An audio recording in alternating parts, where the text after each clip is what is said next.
یہ جو آ گیا ہے جس میں ساری ISI آتھرائز ہو گئی ہے کہ وہ کر سکتی ہے، کسی کو بھی ٹیپ، کسی سے پوچھنے کی ضرورت نہیں، کسی کو نہیں، تو کیا جو یہ سپیس ہے فری سپیچ کی اور فری سوچ کی، کیا ہم ایک کمپلیٹ اورولین سٹیٹ بن رہے ہیں اب کہ بالکل کوئی نہ بولے اور بس خوف میں ہی رہیں؟ لیکن میں پھر ان دا مین ٹائم مزہ سے بھی میں اس پہ پوچھ لوں گا، لیکن دوسرا مسئلہ مجھے اب یہ بتائیں، یہ جو آج فیصلہ محفوظ ہوا ہے اور آپ بھی پہلے اس پہ بات کرتے رہے ہیں، اس کے اوپر ڈفرینس آف جو بینچ کے اندر ڈفرینسز سب کچھ تھے، ایک سوچ یہ ہے کہ اس مقدمے کا فیصلہ بجائے اس کے کہ قانونی نکات پہ ہو یا لاجک پہ چلیں یا لیٹر آف دا لا پہ چلیں، لیکن اس بات کا بہت بڑا رول پلینگ ہو سکتی ہے کہ اگر یہ فیصلہ جاتا ہے PTI کے حق میں اور ریزرو سیٹس وغیرہ ان کو مل جاتی ہیں تو گورنمنٹ کی 2/3 میجورٹی ٹوٹ جاتی ہے نیشنل اسمبلی میں، تو وہ کوئی ایسی آئین میں تبدیلی نہیں کر سکتے جس کے ساتھ وہ والا گیم آگے چل پڑے کہ آپ چیف جسٹس کو 3 سال فکس ٹینیور دے دیں، اسی طرح باقی جسٹسز کو بھی پروونشل کو دے دیں۔ کیا آپ کے خیال میں ابھی بھی وہ اوور رائڈنگ وہ فیکٹر ڈیسائیڈ کرے گا؟ کیونکہ آج کورٹ رپورٹرز کے مطابق یہ بھی ڈفرینس نظر آ رہا تھا کہ نہیں آج ہی شارٹ فیصلہ سنا دیں، اور کلیئرلی میرا خیال ہے اگر چیف جسٹس صاحب کا ویو پوائنٹ میجورٹی میں ہوتا تو ہم ڈیفینیٹلی شارٹ فیصلہ آج آ جاتا۔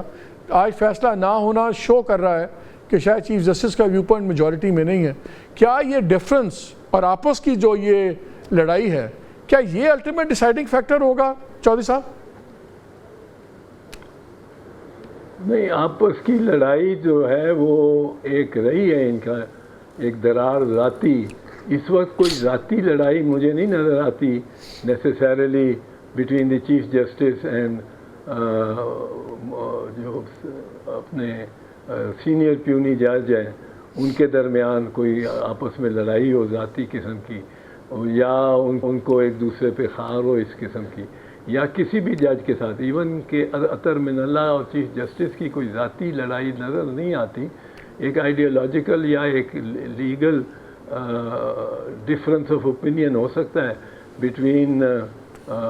منصور علی شاہ صاحب اینڈ دا چیف جسٹس، اور وہ اوپینین کا فرق ہو سکتا ہے۔ وہ پچھلے چیف جسٹس صاحب کے تحت عمر عطا بندیال صاحب کے تحت تو ایک ذاتی معاملہ لگ گیا تھا،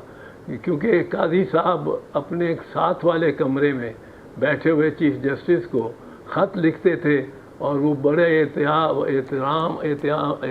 سے اور بڑے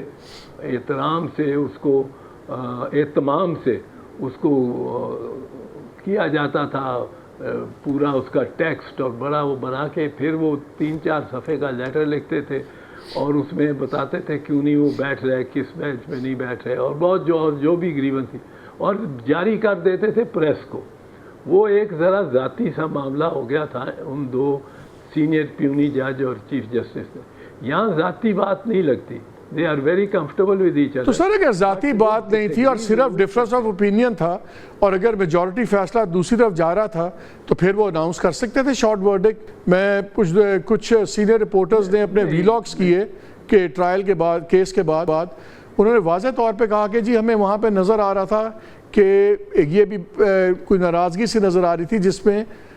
تو ظاہرہ ہو سکتا ہے کوئی ججز نے بات بھی کی ہو بعد میں کسی سے کہ فیصلہ سنا دیا جائے شارٹ آرڈر، ورنہ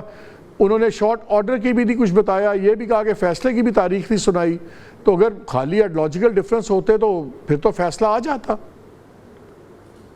نہیں، وہ چیف جسٹس صاحب ضرور چاہتے ہوں گے اپنی طرف مائل کرنا چند ججز کو، اور یہ بھی یقیناً لگتا ہے کہ کلیئرلی کہ میجورٹی چیف جسٹس صاحب کے ساتھ نہیں تھی۔ اگر چیف جسٹس صاحب کے ساتھ میجورٹی ہوتی تو یقیناً آج شارٹ آرڈر آ جاتا، اس کے بعد اپنے اپنے ریزنز لکھتے رہتے۔ لیکن ابھی کچھ خواہش ہے کہ کسی نہ کسی طرح جو میجورٹی دوسری طرف ہے اس میں سے کچھ ججز کو مائل کیا جائے کہ وہ چیف جسٹس صاحب کی کیا سر یہ کسی نہ کسی طرح میں کیا out side the court room influence کی بھی خواہش ہو سکتی ہے؟ کہا نہیں جا سکتا، پر یہ آؤٹ سائڈ دا کورٹ روم کے انفلوئنس کے بارے میں میں آپ کو بتاؤں ایک 13 ججز کا فیصلہ ہے, 13 ججز کا, again with mentioning the intelligence agencies, each intelligence agency in this country. وہ ہے 2 جولائی 2007 کا. آپ کو یاد ہوگا کہ جب فل کورٹ چل رہا تھا تو یہ ہماری طرف سے یہ چیف جسٹس افتخار محمد چودھری والا کیس ہے ورسز دا پریزیڈنٹ. اس میں ہماری طرف سے بار بار یہ کہا جا رہا تھا کہ یہ بہت انٹیلیجنس کے لوگ یہاں پھر رہے ہیں, اور ہمارے چوہے صاحب آپ بتا رہے تھے کہ کورٹ روم میں تھے اور آپ لوگوں نے کہا کہ جی بہت سے انٹیلیجنس کے لوگ پھر رہے ہیں یہاں پہ. تو اس پہ فل بینچ نے, فل کورٹ تھا, فل کورٹ 13 ججز, انہوں نے بالآخر نوٹس لیا اس کا, اس بات کا, اور وہ ٹھیک نکلی. اس کے بعد انہوں نے ایک آرڈر کیا پروہیبٹنگ آل intelligence agencies of any department of government, کوئی پروونشل ہو جس طرح CID ہوتی ہے وہ بھی, from stepping or coming from coming to any office of the court. کسی دفتر میں نہیں جا سکیں گے, کسی دفتر سے میں کسی اہلکار سے بات نہیں کر سکیں گے یا دفتر سے اندر یا باہر, کوئی ڈاکومنٹ نہیں مانگ سکیں گے, اور ہر آفیشیل آف دی کورٹ اس کا پابند ہوگا کہ کوئی ڈاکومنٹ نہ دے, کوئی تھریٹ وغیرہ نہیں دے سکیں گے, کوئی پریشر نہیں ڈال سکیں گے. اور وہ جو registrar of the Supreme Court ہوگا اور registrar of the respective High Courts ہوں گے, وہ اس کو انشور کریں گے اور پیریوڈیکلی رپورٹ کریں گے چیف جسٹس کو کہ ایسا